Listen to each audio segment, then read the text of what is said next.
జై శ్రీమన్నారాయణ. ఆపదాముపహర్తారం దాతారం సర్వసంపదాం లోకాభిరామం శ్రీరామం భూయో భూయో నమామ్యహం.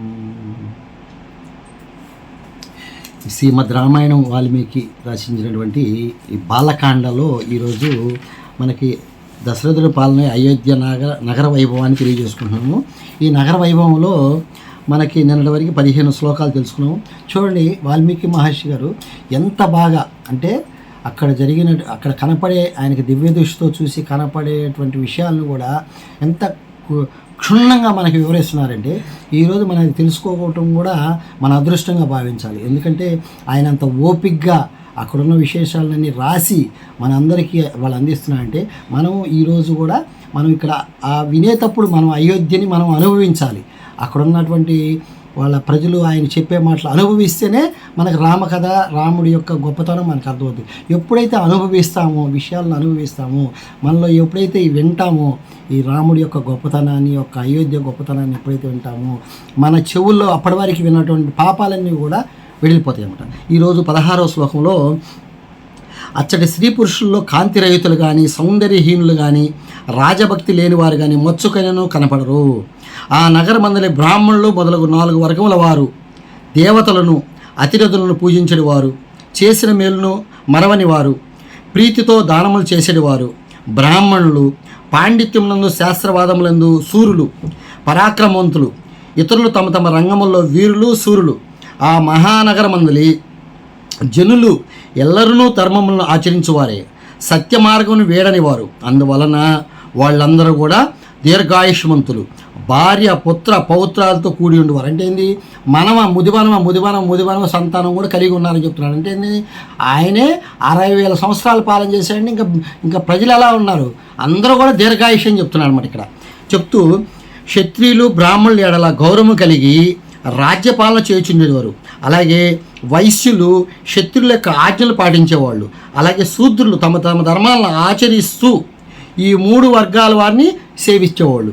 ఇంకా ఇక్ష్వాకు వంశుడైన దశరథ మహారాజు గారు ఆ అయోధ్య నగరమును పూర్వము ప్రతిభామూర్తి అయి మానవేంద్రుడు వలె ఆయన మనువు వలె చక్కగా రక్షిస్తున్నాడంట. చక్కగా రక్షిస్తూ అచ్చటి యోధులు పరాక్రమణ అగ్ని వంటి వారు, కుటిలత్వము లేనివారు, పరాభవని ఏమాత్రం సహింపని వారు. అంటే ఎవరన్నా బాధ పెట్టినా కూడా ఏదైనా పరాభవం జరిగిందంటే ఎప్పుడు ఒప్పుకోరన్నమాట అలాంటి వాళ్ళు. శాస్త్రాది విద్యలందు ఆరుతేరిన వారు అట్టే యోధులు. అలాగే నగరము సింహము గృహం వలె దుర్భేద్యమై ఉంది. అంటే ఒక లోపలికి ఎవడన్నా రావాలి అన్నా కూడా మనం సింహం గృహంలో వెళ్ళగలుగుతామా? వెళ్ళలేము. అలాంటి సైనిక సంరక్షణ ఉందన్నమాట. ఇంకా ఏం చెప్తున్నాడంటే అక్కడ ఉన్నటువంటి ఇంకా బలగాలు చెప్తున్నాడు.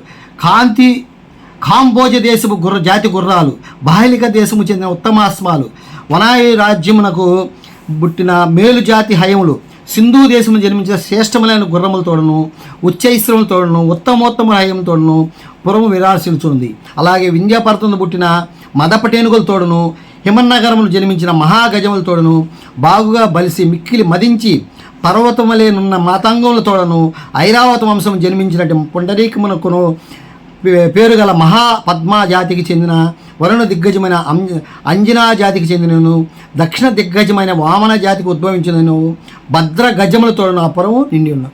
కాబట్టి ఏనుగులు ఎలా పోల్చారంటే ఇవి ఈ యుగములవి కాదు, మనకి ఇది మనం జరుగుతుంది త్రేతాయుగం. కృతాయుగంలో ఏనుగులని చెప్పుకొస్తాను. అంటే దేవతల ఏనుగులు ఎలా ఉండి అలా వైభవాన్ని. అలాగే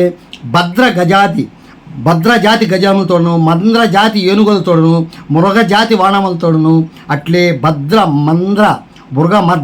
మృగమంద్ర అనే 2 జాతుల సాంకర్యములు గల ఏనుగులు తోడను, మృగ అని 3 జాతుల గజములతోడను, ఎల్లప్పుడూ మదించుండే పర్వతములు సమానములైన ఏనుగులతోడను ఆ అయోధ్య విలసించుండే.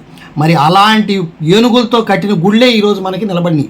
మనకు చూస్తున్నామంటే కొన్ని వేల సంవత్సరాల గుళ్ళు కట్టారు. అంటే అలాంటి భద్రగజాలు ఉన్నాయి కాబట్టి ఇవాళ మనం చూడగలుగుతాం. ఆ నగరం వెలుపల గల 2 యోజనాల మేరకు వ్యాపించి ఉండును. సార్థక నామధేయము గల అయోధ్యను దశరథ మహారాజు పరిపాలించు. ఆ విధమైనటువంటి అయోధ్యని మన దశరథ మహారాజు గారు పరిపాలిస్తున్నాడు. రాజశిరోమణియు మహా తేజశాలి అయిన దశరథ మహారాజు చంద్రుడు నక్షత్రం వలె శత్రువులను తేజోహీనులుగా గావించు పరిపాలిస్తున్నాడు. ఈయనంటే శత్రువులకి హడలన్నమాట.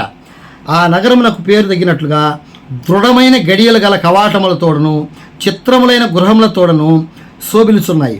అలాగే వేల కొలది పురజనులతోడు కలకల్లాడుచు శుభప్రదమైన ఊరిని ఇంద్ర సమానుడైన దశరథ మహారాజు పాలించుతున్నాడు. అంటే ఇంద్రుడితో సమానంగా దశరథ మహారాజుని ఇక్కడ వాల్మీకి మహర్షి గారు పోల్చారు. చూడండి ఎంత బాగా వర్ణించారంటే వాల్మీకి మహర్షి.